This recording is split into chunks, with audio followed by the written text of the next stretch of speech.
Олимпийскийдеги көчөдөгү Бактыгүл эженин ити монтип талап кетиптир, могу көчөдөгү баланын болбой. Эже экөөбүз болбосок вообще таландага калмак бала. Вообще Бактыгүл эженин ити менен кошо жоготуш керек да. Видеого лайк басып, подписаться деген кнопканы басып, жанындагы коңгуроочону да сөзсүз баса кетиңиздер. Кара сууда 43 окуучу ууланды. Ош облусунун Кара Суу районунда номер 101 мектептин 43 окуучусу белгисиз затка ууланды.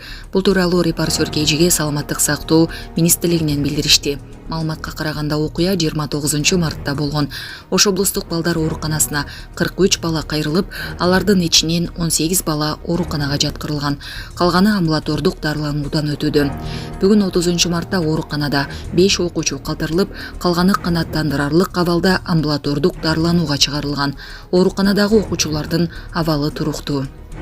Учурда балдардын ууланганы боюнча экспертиза дайындалып, анын жыйынтыгы менен окуучулар эмнеге ууланганы тууралуу маалымат берилет.